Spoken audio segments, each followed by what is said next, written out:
Hello dear students, welcome to my YouTube channel. ಇವತ್ತಿನ ಈ ವಿಡಿಯೋದಲ್ಲಿ ನಾನು ಸಾಲಿಡ್ ಎಡ್ಜ್ ನ ಯಾರು ಬಿಗಿನರ್ಸ್ ಗಳು ಏನು ಲರ್ನ್ ಮಾಡ್ತಿದ್ದಾರೆ ಅವರಿಗೋಸ್ಕರ ಎರಡನೆಯ ಪ್ರಾಕ್ಟೀಸ್ ಸ್ಕೆಚ್ ಅನ್ನು ತಗೊಂಡಿದ್ದೇನೆ. ಈ ಸ್ಕ್ರೀನ್ ನಲ್ಲಿ ನೋಡಬಹುದು ಸ್ಕೆಚ್ ನಂಬರ್ 2 ಅಂತ ತಗೊಂಡಿದ್ದೇನೆ.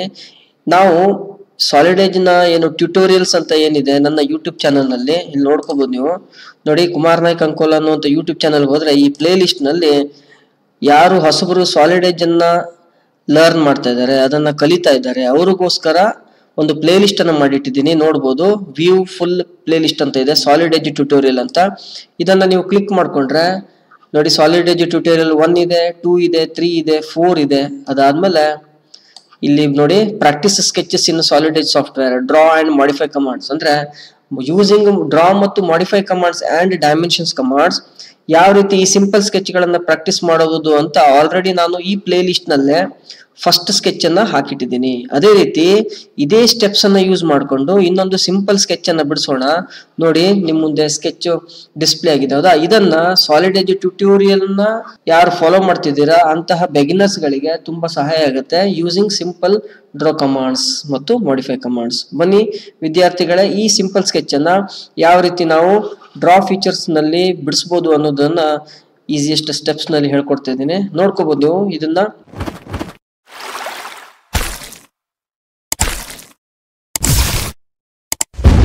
ಫಸ್ಟ್ ಏನ್ ಮಾಡ್ತಿದ್ದೀನಿ ನಾನು ಈ ಸ್ಕೆಚ್ ನ ನೋಡಿದ ಕೂಡಲೇ ಫಸ್ಟ್ 80 mm ರೆಕ್ಟಾಂಗಲ್ ಇದೆ ಹೌದಾ, ಇದನ್ನ ಹಾಕೊಳ್ತಾ ಇದ್ದೀನಿ. ವೆರಿ ಫಸ್ಟ್ ಸ್ಟೆಪ್ ಇದು ನೋಡಿದ ಕೂಡಲೇ ನೀವು ಸ್ಟಾರ್ಟ್ ಮಾಡಬಹುದು. ಫ್ರಂಟ್ ವ್ಯೂ ಇಂದನಾದ್ರೂ ಸ್ಟಾರ್ಟ್ ಮಾಡಬಹುದು ಅಥವಾ ಈ ಟಾಪ್ ವ್ಯೂ ಇಂದನಾದ್ರೂ ಸ್ಟಾರ್ಟ್ ಮಾಡಬಹುದು. ನಾನಿಲ್ಲಿ ಟಾಪ್ ವ್ಯೂ ಇಂದಾನೆ ಸ್ಟಾರ್ಟ್ ಮಾಡ್ತಾ ಇದ್ದೀನಿ. ಒಮ್ಮೆ ನೋಡ್ಕೊಳ್ಳಿ.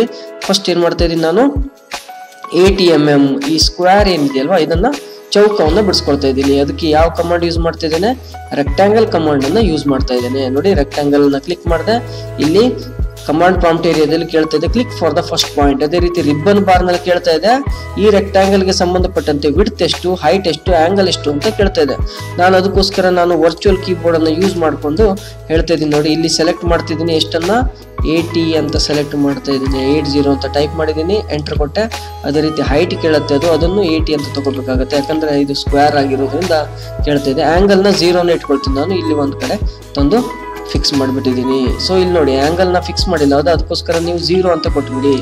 ಎಂಟರ್ ಮಾಡಿದ್ರೆ ಒಂದು ಚೌಕ 80x80 ಒಂದು ಚೌಕ ಬಿಡಿಸಾಗಿದೆ ಹೌದಾ. ಇಷ್ಟಾದ್ಮೇಲೆ ನೇರವಾಗಿ ನಾನೇನ್ ಮಾಡ್ತೀನಿ ಗೊತ್ತಾ, ಈಗ ಒಂದು ಲೈನ್ ಕಮಾಂಡ್ ತಗೊಂಡು ಈ ಹಾರಿಜಾಂಟಲ್ ಲೈನ್ ಮೇಲೆ ಮೂವ್ ಮಾಡ್ತಿದ್ದೀನಿ. ಇಲ್ಲಿ ಕಾಣಿಸ್ತಾ ಇದೆ ನೋಡಿ ಸಿಂಬಲ್ ಚೇಂಜ್ ಆಯ್ತು ಹೌದಾ. ನೋಡಿ ತಿರ್ಗಾ ಇನ್ನೊಮ್ಮೆ ತೋರಿಸ್ತಾ ಇದ್ದೀನಿ. ಇದ್ರ ಮೇಲೆ ಇದು ಎಂಡ್ ಪಾಯಿಂಟ್ ಈ ಸಿಂಬಲ್ ಕಾಣಿಸ್ತಾ ಇದೆ ನೋಡಿ, ಇದು ಮಿಡ್ ಪಾಯಿಂಟ್ ನ ಸಿಂಬಲ್. ಇವೆಲ್ಲ ಸಿಂಬಲ್ ಹೈಲೈಟ್ ಆಗ್ಬೇಕು ಅಂದ್ರೆ ಎಲ್ಲಾ ಬಿಗಿನರ್ಸ್ ಗಳು ನೆನ್ಪಿಟ್ಕೋಬೇಕು. ಇಲ್ಲಿ ಟೂಲ್ಸ್ ಗೆ ಹೋಗಿ ಇಲ್ಲಿ ಇಂಟೆಲಿ ಸ್ಕೆಚಸ್ ಅಂತ ಇದೆ ಅದ್ರ ಮೇಲೆ ಲೆಫ್ಟ್ ಕ್ಲಿಕ್ ಮಾಡ್ಕೊಳ್ಳಿ. ಇವೆಲ್ಲ ಚೆಕ್ ಇನ್ ಆಗಿರ್ಬೇಕು, ಅದನ್ನ ಓಕೆ ಕೊಟ್ಕೊಳ್ಳಿ. ಅವಾಗ ಎಲ್ಲಾ ಪಾಯಿಂಟ್ ಗಳು ನಮಗೆ ಡ್ರಾ ಮಾಡುವಾಗ ಹೈಲೈಟ್ ಆಗುತ್ತೆ. ನೋಡಿ ಇದನ್ನ ನಾನು ಇಲ್ಲಿ ಕ್ಲಿಕ್ ಮಾಡ್ಕೊಳ್ತಿದ್ದೀನಿ. ಅಂದ್ರೆ ಈ ಮಧ್ಯದ ಚೌಕ ಏನಿದೆಯಲ್ಲ ಅದರ ಮಧ್ಯ ಬಿಂದು ಸೆಲೆಕ್ಟ್ ಆಗಿದೆ. ಇಲ್ಲಿ ಒಂದು ಅಪ್ರಾಕ್ಸಿಮೇಟ್ ಆಗಿ ಒಂದು ಲೈನ್ ಅನ್ನು ಬಿಡಿಸ್ಕೊಂಡೆ. ಇದು ಯಾಕಂತ ಹೇಳಿದ್ರೆ ಸೆಂಟರ್ ಆಕ್ಸಿಸ್ ಅಂತ ನಾನು ಕರಿತೀನಿ. ಇದನ್ನ ಸೆಲೆಕ್ಟ್ ಟೂಲ್ ತಗೊಂಡು ಇದರ ಟೈಪ್ ಅನ್ನು ಚೇಂಜ್ ಮಾಡ್ಕೊಳ್ಳೋಣ. ಫಸ್ಟ್ ನಾ ಇದನ್ನ ಥಿನ್ ಆಗಿ ಮಾಡ್ಕೊಳ್ತಾ ಇದ್ದೀನಿ, ರೈಟ್ ಕ್ಲಿಕ್ ಮಾಡ್ಕೊಂಡೆ. ಅದೇ ರೀತಿ ತಿರ್ಗಾ ಇದನ್ನ ಸೆಲೆಕ್ಟ್ ಮಾಡ್ಕೊಂಡು ಇದನ್ನ ಇಲ್ಲಿ ಕ್ಲಿಕ್ ಮಾಡ್ತಿದ್ದೀನಿ. ನೋಡಿ ಸೆಲೆಕ್ಟ್ ಟೂಲ್ ನಲ್ಲಿ ಕ್ಲಿಕ್ ಮಾಡಿ ಟೈಪ್ ಆಫ್ ಲೈನ್ ಚೇಂಜ್ ಮಾಡಿದೆ. ಇದನ್ನ ಚೈನ್ ಡಾಟೆಡ್ ಲೈನ್ ಆಗಿ ಕನ್ವರ್ಟ್ ಮಾಡಿದೆ. ರೈಟ್ ಕ್ಲಿಕ್ ಮಾಡ್ಕೊಂಡೆ, ಕಮಾಂಡ್ ಇಂದ ಎಕ್ಸಿಟ್ ಆದೆ ಹೌದಾ. ಸೊ ಈಗ ನನಗೇನ್ ಬೇಕು, ಇಲ್ಲೊಂದು ಹೆಕ್ಸಾಗಾನ್ ಬೇಕು. ನೋಡಿ ಹೆಕ್ಸಾಗಾನ್ ಏನ್ ಕಾಣಿಸ್ತಿದೆ ಅಲ್ವಾ ಅದನ್ನ ಬಿಡಿಸೋದು ಯಾವ ರೀತಿ ಅಂತ ತೋರಿಸ್ತಾ ಇದ್ದೀನಿ. ಈ ಹೆಕ್ಸಾಗಾನ್ ಆಗ್ಲಿ ಯಾವುದೇ ಒಂದು ಪಾಲಿಗಾನ್ ಗಳನ್ನ ಬಿಡಿಸುವಂತ ಮೆಥಡ್ ಅನ್ನ ನಾನು ಇನ್ನೊಂದು ಪ್ಲೇ ಲಿಸ್ಟ್ ನಲ್ಲಿ ಹಾಕಿದ್ದಿದೆ. ಅದರ ಲಿಂಕ್ ಅನ್ನು ಬೇಕಾದ್ರೆ ಡಿಸ್ಕ್ರಿಪ್ಷನ್ ಬಾಕ್ಸ್ ನಲ್ಲಿ ಕೊಟ್ಟಿರ್ತೀನಿ, ಅದನ್ನ ಬೇಕಾದ್ರೆ ನೋಡ್ಕೊಳ್ಳಿ. ಅದೇ ಮೆಥಡ್ ಅನ್ನ ನಾನು ಇಲ್ಲಿ ಯೂಸ್ ಮಾಡ್ತಿದ್ದೀನಿ. ಏನಂತ ಹೇಳಿದ್ರೆ ಇದ್ರ ಸೈಜ್ ಎಷ್ಟಿದೆ 30 mm ಇದೆ ಹೌದಾ. ಅದಕ್ಕೋಸ್ಕರ ನಾನೇನ್ ಮಾಡ್ತೀನಿ ಸರ್ಕಲ್ ಅನ್ನ ತಗೊಳ್ತಾ ಇದ್ದೀನಿ. ಸರ್ಕಲ್ ಗಿಂತ ಪೂರ್ವದಲ್ಲಿ ಇದು ಮಧ್ಯ ಬಿಂದು ಒಂದು ನೋಟ್ ಮಾಡ್ಕೊಳ್ಳೋಣ. ನೋಡ್ಕೊಳ್ಳಿ ಇಲ್ಲಿನೂ ಇದೇ ರೀತಿ ಲೈನ್ ಕಮಾಂಡ್ ತಗೊಂಡು ಇಲ್ಲಿ ಮಧ್ಯ ಬಿಂದು ಸೆಲೆಕ್ಟ್ ಆಗಿದೆ ನೋಡಿ. ಇದು ಮಧ್ಯ ಬಿಂದುವಿನಿಂದ ಇಲ್ಲಿಗೆ ಒಂದು ಅಪ್ರಾಕ್ಸಿಮೇಟ್ ಆಗಿ ಒಂದು ಲೈನ್ ಅನ್ನ ಕ್ಲಿಕ್ ಮಾಡ್ಕೊಂಡೆ. ಇದರ ಟೈಪ್ ಅನ್ನು ಚೇಂಜ್ ಮಾಡ್ಕೊಳ್ಳೋಣ. ಇದನ್ನ ಸೆಲೆಕ್ಟ್ ಮಾಡಿದೆ, ಥಿನ್ ಆಗಿ ಕನ್ವರ್ಟ್ ಮಾಡಿದ್ದೀನಿ. ಅದೇ ರೀತಿ ಇಲ್ಲಿ ಚೈನ್ ಡಾಟೆಡ್ ಆಗಿ ಮಾಡ್ಕೊಂಡಿದ್ದೀನಿ. ಅಂದ್ರೆ ಈ ಸೆಂಟರ್ ಆಕ್ಸಿಸ್ ಬೇಕು ಯಾಕಂದ್ರೆ ನಾವಿಲ್ಲಿ ಮಧ್ಯದಲ್ಲಿ ಸರ್ಕಲ್ಸ್ ಮತ್ತು ಹೆಕ್ಸಾಗಾನ್ ಅನ್ನ ಬಿಡಿಸೋದಿದೆ. ಅದಕ್ಕೋಸ್ಕರ ನಾನೇನ್ ಮಾಡ್ತಿದ್ದೀನಿ ಈ ಸರ್ಕಲ್ ನ ಕಮಾಂಡ್ ತಗೊಂಡೆ. ಇಲ್ಲಿ ನೋಡಿ ಸೈಜ್ ಎಷ್ಟಿದೆ, ಇದು ನೋಡಿ ಈ ಸೈಜ್ ಎಷ್ಟಿದೆ 30 mm ಇದೆ. ಅಂದ್ರೆ ಹೆಕ್ಸಾಗಾನ್ ನ ಈಚ್ ಸೈಡ್ ಎಷ್ಟಿದೆ, ರೆಗ್ಯುಲರ್ ಹೆಕ್ಸಾಗಾನ್ ಅಂತ ಕರಿತೀವಿ, ಅದಕ್ಕೆ ಸೈಜ್ ಎಷ್ಟಿದೆ 30 mm ಇದೆ. ಅದಕ್ಕೋಸ್ಕರ ನಾನು ಸರ್ಕಲ್ ಕಮಾಂಡ್ ಅನ್ನು ತಗೊಂಡು ಈ ನಡುಮಧ್ಯದ ಏನ್ ನೋಡಿ ಇಂಟರ್ಸೆಕ್ಷನ್ ಸಿಂಬಲ್ ಹೈಲೈಟ್ ಆಗಿದೆ, ಅದ್ರ ಮೇಲೆ ಕ್ಲಿಕ್ ಮಾಡ್ಕೊಳ್ಳಿ. ಕೇಳ್ತಾ ಇದೆ click for A point on A circle, size ಕೇಳ್ತಾ ಇದೆ ನೋಡಿ. 30 ಇರೋದ್ರಿಂದ ರೇಡಿಯಸ್ ಏನ್ ಮಾಡ್ಕೋಬೇಕು ನೀವು 30 ತಗೋಬೇಕಾಗತ್ತೆ, ಅಥವಾ ಡಯಾಮೀಟರ್ನ ಬೇಕಾದ್ರೆ ಇಲ್ಲಿ ಕ್ಲಿಕ್ ಮಾಡ್ಕೋಬಹುದು. ನಾನು ಇಲ್ಲಿ ರೇಡಿಯಸ್ ಅನ್ನ 30 ಅಂತ ಕೊಟ್ಟೆ, ಎಂಟರ್ ಮಾಡ್ತಾ ಇದ್ದೀನಿ. ಹೌದಾ, ಇಲ್ಲಿ ಬಂತು. ಅದಾದ್ಮೇಲೆ ರೈಟ್ ಕ್ಲಿಕ್ ಮಾಡ್ಕೊಳ್ಳಿ. ಸೊ ಸರ್ಕಲ್ ಬಿಡ್ಸಾಯ್ತು. ಈಗ ಲೈನ್ ಕಮಾಂಡ್ ತಗೊಳ್ತಾ ಇದ್ದೀನಿ. ಲೈನ್ ಕಮಾಂಡ್ ಅಲ್ಲಿ ಲೆಂತ್ ಅನ್ನ ನಾವು 30 ಅಂತ ಎಂಟರ್ ಮಾಡ್ಕೊಂಡು ನೋಡಿ, ಇದ್ರ ಮೇಲೆ ರೈಟ್ ಕ್ಲಿಕ್ ಮಾಡ್ಕೊಳ್ಳಿ. 1 ಮಿನಿಟ್. ಈ ಲೈನ್ ಅನ್ನ ಕಮಾಂಡ್ ಅನ್ನ ತಗೊಂಡಿದ್ದೇನೆ. ಈ ಲೈನ್ ಕಮಾಂಡ್ ಆಮೇಲೆ ಇಲ್ಲಿ ಪಾಯಿಂಟ್ ಅನ್ನ ಒಂದು ಸೆಲೆಕ್ಟ್ ಮಾಡ್ಕೊಳ್ಳಿ. ನೋಡಿ, ಇದ್ರ ಮೇಲೆ ಒಂದು ಸಿಂಬಲ್ ಬಂದಿದೆ, ಈ ಸಿಂಬಲ್ ಬರಬೇಕು. ಅದು ಪಾಯಿಂಟ್ ಆನ್ ಎ ಸರ್ಕಲ್ ಅಂತ ಸಿಂಬಲ್ ಇದು. ಇದ್ರ ಮೇಲೆ ಕ್ಲಿಕ್ ಮಾಡ್ಕೊಳ್ಳಿ. ಈಗ ಏನ್ ಮಾಡ್ಬೇಕು ಗೊತ್ತಾ, ನಾನೀಗ 30 mm ಸೈಜ್ ಅನ್ನ ಸೆಲೆಕ್ಟ್ ಮಾಡಿದ್ದೀನಿ, ಎಂಟರ್ ಕೊಟ್ಬಿಡಿ. ಈಗ ನೋಡಿ 30 mm ಮೇಲೆ ಈ ರೀತಿ ಬಂತು. So I repeat, right click ಮಾಡ್ಕೊಳ್ತೇನೆ. ತಿರ್ಗಾ ನೋಡಿ ಲೈನ್ ಕಮಾಂಡ್ ತಗೊಂಡಿದ್ದೇನೆ. ಈಗ ಇದನ್ನು ಬೇಕಿದ್ರೆ ಝೂಮ್ ಮಾಡ್ಕೊಳ್ಳಿ, ಇದನ್ನ ಪರ್ಟಿಕ್ಯುಲರ್ ಭಾಗವನ್ನು ಝೂಮ್ ಮಾಡ್ಕೊಳ್ಳಿ. ರೈಟ್ ಕ್ಲಿಕ್ ಮಾಡ್ಕೊಂಡೆ. ಈಗ ಲೈನ್ ಕಮಾಂಡ್ ಮೇಲೆ ಇದನ್ನ ನಾನು ಏನ್ ಕೇಳ್ತಾ ಇದೆ, click for the first point of A line ಕೇಳ್ತಾ ಇದೆ. ಹೌದಾ, ನೋಡಿ ಇದ್ರ ಮೇಲೆ ಕ್ಲಿಕ್ ಮಾಡ್ಕೊಂಡು ಇದು ಯಾವ ಸಿಂಬಲ್ ಅಂತ ನೋಡೋದಾದ್ರೆ ಇಂಟಲಿದಲ್ಲಿ ನೋಡ್ಬೋದು ನೀವು, ಸಿಲ್ ಹಾಟ್ ಪಾಯಿಂಟ್ ಅಂತ ಕಾಣ್ತಿದೆ. ಅಂದ್ರೆ ಯಾವ್ದಿದು, ಯಾವ ಪಾಯಿಂಟ್ ಅಂತ ಹೇಳಿದ್ರೆ it's A point on the arc ಅಥವಾ ಸರ್ಕಲ್ ಅಂತ ಹೇಳ್ಬೋದು. ಓಕೆನಾ. ಸೊ ಇದ್ರ ಮೇಲೆ ನೋಡಿ, ಈ ಸಿಂಬಲ್ ಬಂತು. ಇದಾದ್ಮೇಲೆ ಲೆಂತ್ ಅನ್ನು ನಾವು ಎಷ್ಟು ತಗೋಬೇಕು, 30 mm ತಗೋಬೇಕು ಅಂತ ಹೇಳಿದ್ದೆ. ಹೌದಾ, 3 ಅಂತ ಎಂಟರ್ ಮಾಡಿ 30 ಅಂತ ಎಂಟರ್ ಕೊಟ್ಬಿಡಿ. ನೋಡಿ ಇದ್ರ ಮೇಲೆ ಈ ಸರ್ಕಲ್ ಮೇಲೆ ಮೂವ್ ಮಾಡಿದಾಗ ಇದು 30ನೇ ಕಾಣ್ತಾ ಇದೆ. ನೋಡಿ ಇಲ್ಲಿ ಹೈಲೈಟ್ ಮಾಡಿದಾಗ 30 ಇದೆ, ಇದ್ರ ಮೇಲೆ ಕಾಣಿಸ್ತಾ ಇದೆ. ಹೌದಾ, ಇದ್ರ ಮೇಲೆ ಒಂದು ಕ್ಲಿಕ್ ಮಾಡ್ಕೊಳ್ಳಿ. ತಿರ್ಗಾ ಇಲ್ಲಿಗೆ ತಂದು ಇಲ್ಲೂ 30 ಕಾಣಿಸ್ತಿದೆ. ನೋಡಿ ಇಲ್ಲಿ 30ನೇ ಬರುತ್ತೆ, ನೋಡಿ 30ನೇ ಬರ್ತದೆ. ಇದನ್ನು ಕ್ಲಿಕ್ ಮಾಡ್ಕೊಳ್ಳಿ. ಅದೇ ರೀತಿ ಇದ್ರ ಮೇಲೆ ಲೈನ್, ಈ ಪ್ರೊಫೈಲ್ ಆಫ್ ಎ ಸರ್ಕಲ್ ಇದೆಯಲ್ವಾ, ಆರ್ಕ್ ಮೇಲೆ ಕ್ಲಿಕ್ ಮಾಡಿದಾಗ ಲೆಂತ್ 30ನೇ ಕಾಣಿಸ್ತಾ ಇದೆ. ಇದನ್ನು ಕ್ಲಿಕ್ ಮಾಡ್ಕೊಳ್ಳಿ. ಅದೇ ರೀತಿ ಇಲ್ಲೂ ತನ್ನಿ 30 ಅಂತ ಇದನ್ನು ಕ್ಲಿಕ್ ಮಾಡ್ಕೊಂಡೆ, 30 ಕಾಣಿಸ್ತಾ ಇದೆ. ಹೌದಾ, ಇದು 30 ಬಂತು. ಹೌದಾ, ಅದೇ ರೀತಿ ಇಲ್ಲೂ 30 ಬರಬೇಕು, ನನಗೆ 30 ಬಂದಿದೆ. ಇದನ್ನ ಕ್ಲಿಕ್ ಮಾಡ್ಕೊಳ್ಳಿ. ಅದಾದ್ಮೇಲೆ ಇದೇ ರೀತಿ ಇದೇ ಲೈನ್ ಮೇಲೆ ಮೂವ್ ಮಾಡಿ ಟರ್ಮಿನೇಟಿಂಗ್ ಪಾಯಿಂಟ್ ಒಂದು ಕಾಣಬೇಕು. ಹೌದಾ, ಇದನ್ನ ಕ್ಲಿಕ್ ಮಾಡಿದ್ದೀನಿ. ಸೊ ಇಷ್ಟಾದ್ಮೇಲೆ ಸೆಲೆಕ್ಟ್ ಟೂಲ್ನ ತಗೊಂಡು ಇದನ್ನ ಡಿಲೀಟ್ ಆಪ್ಷನ್ ಇದೆ, ಇದನ್ನ ಯೂಸ್ ಮಾಡ್ಕೊಳ್ಳಿ. ಇಲ್ಲಿ ಡಿಲೀಟ್ ಮಾಡಿಬಿಡಿ. ಹೌದಾ, ಈಗ ಫಿಟ್ ಟು ಸ್ಕ್ರೀನ್ ಕೊಡ್ತಾ ಇದ್ದೀನಿ. ತಿರ್ಗಾ ನಾನು ಇದನ್ನ ಝೂಮ್ ಮಾಡ್ಕೊಳ್ತಾ ಇದ್ದೀನಿ. ಇದನ್ನ ಇಷ್ಟು ಭಾಗವನ್ನ ಝೂಮ್ ಮಾಡ್ಕೊಂಡೆ, ರೈಟ್ ಕ್ಲಿಕ್ ಮಾಡಿದ್ದೀನಿ. ಸೊ ಈಗ ಒಳಗಡೆ ಇರುವಂತ ಸರ್ಕಲ್ ನ ಬಿಡಿಸೋಣ. ಸರ್ಕಲ್ ನ ಸೈಜ್ ಎಷ್ಟಿದೆ, ಇದು ಡಯಾಮೀಟರ್ 30 ಅಂತ ಇದೆ. ಸರ್ಕಲ್ ನ ತಗೊಂಡಿದ್ದೇನೆ. Click for the centre point of circle ಅಂತ ಕೇಳ್ತಿದೆ. ಡಯಾಮೀಟರ್ 30 ಕೇಳ್ತಿದೆ, ಎಂಟರ್ ಮಾಡಿಬಿಡಿ. ಇದಾದ್ಮೇಲೆ ಮಧ್ಯ ಬಿಂದು ಕೇಳ್ತಿದೆ, click for the centre point of circle ಅಂತ ಇದನ್ನೊಂದು ಕ್ಲಿಕ್ ಮಾಡಿ. ಹೌದಾ, ಸೊ ರೈಟ್ ಕ್ಲಿಕ್ ಮಾಡಿ. ಇಷ್ಟಾದ್ಮೇಲೆ ನಾವೇನ್ ಮಾಡೋಣ, ನೇರವಾಗಿ ಈಗ ಈ ಫ್ರಂಟ್ ವ್ಯೂ ನ ಬಿಡಿಸೋಣ. ಹೌದಾ, ಸೊ ಅದಕ್ಕೋಸ್ಕರ ನಾನು ಯಾವಾಗಲೂ ಹೇಳೋದು ವೆರಿ ಈಸಿ ಟೂಲ್ ಅಂತ ಹೇಳಿದ್ರೆ, if you want to draw parallel lines, ನೋಡಿ ಪ್ಯಾರಲಲ್ ಲೈನ್ಸ್ ಗಳನ್ನು ಬಿಡಿಸ್ತಾ ಹೋಗ್ಬೇಕು ಅಂತ ಹೇಳಿದ್ರೆ ಈ ಆಫ್ಸೆಟ್ ಕಮಾಂಡ್ ಇದೆ, ಅದನ್ನು ಯೂಸ್ ಮಾಡ್ಕೊಳ್ಳಿ. ಆಫ್ಸೆಟ್ ಎಲಿಮೆಂಟ್ ಅಂತ ಗೊತ್ತು, ಇದನ್ನ ಕ್ಲಿಕ್ ಮಾಡ್ಕೊಳ್ಳಿ. ಇಲ್ಲಿ ಏನ್ ಮಾಡೋಣ, ನಾವು ಚೈನ್ ಅನ್ನ ಸೆಲೆಕ್ಟ್ ಮಾಡೋದ್ ಬದಲು ಸಿಂಗಲ್ ನ ಸೆಲೆಕ್ಟ್ ಮಾಡ್ಕೊಳ್ಳೋಣ. ಡಿಸ್ಟೆನ್ಸ್ ಅನ್ನ ಅಪ್ರಾಕ್ಸಿಮೇಟ್ ಆಗಿ ಇಲ್ಲಿಂದ ಇಲ್ಲಿಗೆ ಈ ಲೈನ್ ಬಿಡಿಸ್ಬೇಕು. ಹೌದಾ, ಅದಕ್ಕೋಸ್ಕರ ಏನು ಒಂದು 20 mm ಅಪ್ರಾಕ್ಸಿಮೇಟ್ ಆಗಿ ಎಂಟರ್ ಮಾಡಿದ್ದೀನಿ. ಸೆಲೆಕ್ಟ್ ಕೇಳ್ತಾ ಇದೆ, click on the element to offset, ಇದನ್ನ ಕ್ಲಿಕ್ ಮಾಡಿದೆ. ಇಲ್ಲಿ ಕೇಳ್ತಾ ಇದೆ click on element to offset ಅಂತ ಬಂತು. ಇದನ್ನ ಓಕೆ ಕೊಟ್ಕೊಳ್ಳಿ. ಇದ್ಮೇಲೆ ಇಲ್ಲಿ ಕೇಳ್ತಾ ಇದೆ ಈ ಭಾಗದಲ್ಲಿ ಬೇಕು, ಈ ಭಾಗದಲ್ಲಿ ಆಫ್ಸೆಟ್ ಮಾಡ್ತೀವಿ ಅಂತ ಕೇಳ್ತಾ ಇದೆ. ಮೇಲ್ಗಡೆ ಭಾಗದಲ್ಲಿ ಸಿಂಗಲ್ ಲೆಫ್ಟ್ ಕ್ಲಿಕ್ ಮಾಡಿ ಮತ್ತೆ ತಿರ್ಗಾ ಬೇಕಾದ್ರೆ ಬಿಡಿಸ್ಬೋದು, ಇಲ್ಲಾಂದ್ರೆ ರೈಟ್ ಕ್ಲಿಕ್ ಮಾಡ್ಕೊಳ್ಳಿ. ಇಷ್ಟ ಆಯ್ತು. ಈಗ ನಾನೇನ್ ಮಾಡ್ತೀನಿ ನೋಡಿ, ಇದ್ರ ಸೈಜ್ ನೋಡಿ, ಇಲ್ಲಿಂದ ಈ ಲೈನಿಗೆ 10 mm ಇದೆ. ಹೌದಾ, ಅದಕ್ಕೋಸ್ಕರ ಮತ್ತೆ ಆಫ್ಸೆಟ್ ಕಮಾಂಡ್ ಅನ್ನು ತಗೊಂಡಿದ್ದೇನೆ.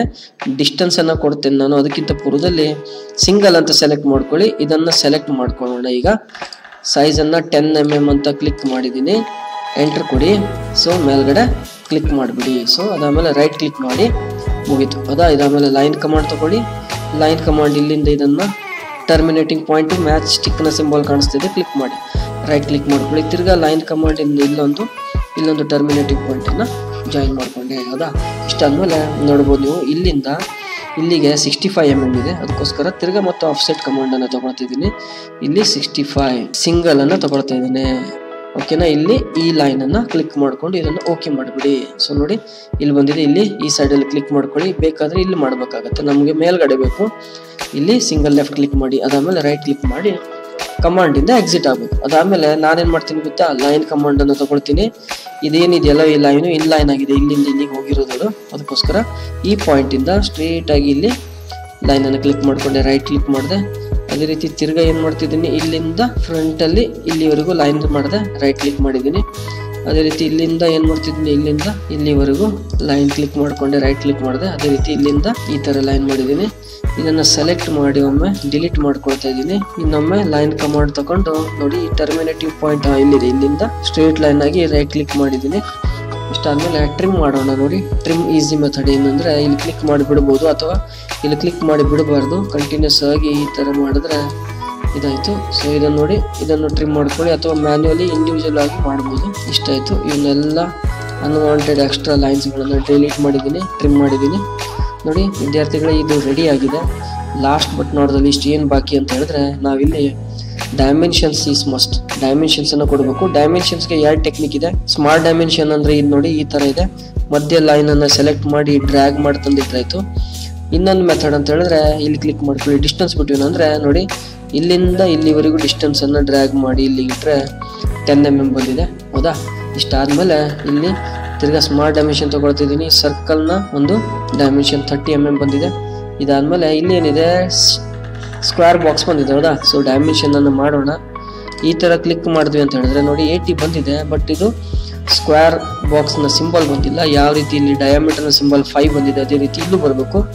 ಅದನ್ನು ಮಾಡೋಣ. 1 ಮಿನಿಟ್. ಇದನ್ನು ನೋಡಿ, ಇದನ್ನು ಕ್ಲಿಕ್ ಮಾಡಿ ಇದನ್ನು ಬಿಟ್ಟಿದ್ದೀನಿ.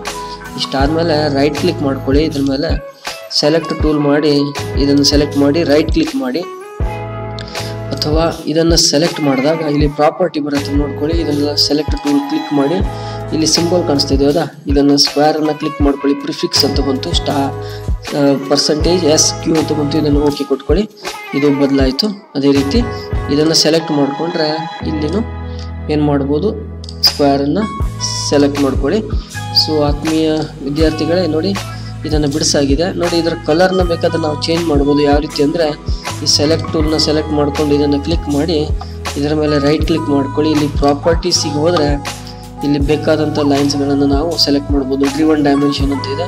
ಇದನ್ನು ಈಗ ನಾನು ಏನು ಮಾಡ್ತೀನಿ ಅಂತ ಹೇಳಿದ್ರೆ ಬ್ಲೂ ಅಂತ ಕೊಡ್ತಿದ್ದೀನಿ, ಓಕೆ ಕೊಟ್ಟಿದ್ದೀನಿ. ನೋಡಿ ಬ್ಲೂ ಅಂತ ಬಂದಿದೆ, ಹೌದಾ. ಈ ಥರ ನಾವು ಡೈಮೆನ್ಷನ್ಸ್ಗಳನ್ನು ಚೇಂಜ್ ಮಾಡ್ಬೋದು. ಅದಾದಮೇಲೆ ಟೆಕ್ಸ್ಟನ್ನು ಬರೆದು ಬಿಡೋಣ. ನೋಡಿ ಟೆಕ್ಸ್ಟ್ ಕಮಾಂಡ್ ತೊಗೊಂಡಿದ್ದೀನಿ. ಎಂಟರ್ ಟೆಕ್ಸ್ಟ್ ಪೊಸಿಷನ್ ಇಲ್ಲಿಂದ ಡ್ರ್ಯಾಗ್ ಮಾಡಿ ಇಲ್ಲಿವರೆಗೆ ಬಿಟ್ಟಿದ್ದೀನಿ ನಾನು. ಸೊ ಇದಾದಮೇಲೆ ಟೆಕ್ಸ್ಟ್ ಮಾಡೋಣ. ಇದ್ರ ಮೇಲೆ ಏನು ಬರೀಬೇಕೀಗ ನಾನು ಸೆಲೆಕ್ಟ್ ಮಾಡಿ ಏನು ಬರೆಯೋಣ, ಸ್ಕೆಚ್ ಅಂತ ತೊಗೊಳ್ತೀನಿ. ಸ್ಕೆಚ್ SKETCH ಸ್ಕೆಚ್ ಬಂತದ. ಸ್ಪೇಸ್ ಕೊಟ್ಟು 2 ಅಂತ ತೊಗೊಂಡಿದ್ದೇನೆ. ಇದನ್ನು ಸೆಲೆಕ್ಟ್ ಮಾಡಿ ನೀವು ಬೇಕಾದರೆ ಸೈಜನ್ನು ಚೇಂಜ್ ಮಾಡ್ಬೋದು. 20 ಮಾಡಿದ್ರೆ ಈ ರೀತಿ ಆಗುತ್ತೆ, ಬೇಡ 10 ಇರಲಿ ಅಂದರೆ ಈ ರೀತಿ ಆಯಿತು. ಇದನ್ನು ಬೋಲ್ಡ್ ಮಾಡೋದಿದ್ರೆ ಈ ಥರ ಬೋಲ್ಡ್ ಮಾಡ್ಬೋದು. ಇಟಾಲಿಕ್ ಬೇಕಿದ್ರೆ ಇಟಾಲಿಕ್ಕು ಅಥವಾ ಅಂಡರ್ಲೈನ್ ಮಾಡ್ಬೋದು. ಇದನ್ನೆಲ್ಲ ಫೀಚರ್ಸ್ಗಳನ್ನ ಚೇಂಜ್ ಮಾಡ್ಬೋದು. ಟೈಪ್ ಆಫ್ ಲೈನ್ ಯಾವ್ದು ಬೇಕೋ ಅದನ್ನು ತೊಗೋಬೋದು. ನಾನಿಲ್ಲಿ ಟೈಮ್ಸ್ ನ್ಯೂ ರೋಮನನ್ನು ಸೆಲೆಕ್ಟ್ ಮಾಡಿದ್ದೀನಿ. ಇಷ್ಟಾದಮೇಲೆ ರೈಟ್ ಕ್ಲಿಕ್ ಮಾಡಿಬಿಡಿ. ಇದನ್ನು ಸೆಲೆಕ್ಟ್ ಮಾಡಿಕೊಂಡು ಏನು ಮಾಡೋಣ, ಇದನ್ನು ಸೆಲೆಕ್ಟ್ ಮಾಡಿ ಬೇಕಿದ್ರೆ ಮೂವ್ ಮಾಡ್ಬೋದು. ಇದನ್ನು ಮೂವ್ ಮಾಡೋಣ ನೋಡಿ. ಇದನ್ನು ಇಲ್ಲಿಗೆ ಕ್ಲಿಕ್ ಮಾಡಿಟ್ಟಿದ್ದೀನಿ, ರೈಟ್ ಕ್ಲಿಕ್ ಮಾಡಿದೆ. ಸೊ ಆತ್ಮೀಯ ವಿದ್ಯಾರ್ಥಿಗಳೇ, ಇದೇನು ಸ್ಕೆಚ್ ಇದೆಯಲ್ವಾ, ಇದನ್ನು ಯಾರು ಸಾಲಿಡ್ ಎಡ್ಜ್ ಟ್ಯುಟೋರಿಯಲ್ಸ್ ನಾವು ಫಾಲೋ ಮಾಡ್ತಿದ್ದಾರೆ ಅಥವಾ ಯಾರು ಬಿಗಿನರ್ಸ್ಗಳಿದ್ದಾರೆ ಸಾಲಿಡ್ ಎಡ್ಜ್ನಲ್ಲಿ, ಅಂಥವರಿಗಾಗಿ ಇದು ಮಾಡಿರೋದು. ಇದರ ಪ್ಲೇ ಲಿಸ್ಟನ್ನು ನಾನು ಆಲ್ರೆಡಿ ತೋರಿಸಾಗಿದೆ. ಸೊ ದಯವಿಟ್ಟು ಇದನ್ನು ನೋಡಿ ಎಲ್ಲ ಪ್ರಾಕ್ಟೀಸ್ ಮಾಡುವಂಥ ಹೊಸಬರು ಇದನ್ನು ಪ್ರಾಕ್ಟೀಸ್ ಮಾಡ್ಕೊಳ್ಳಿ.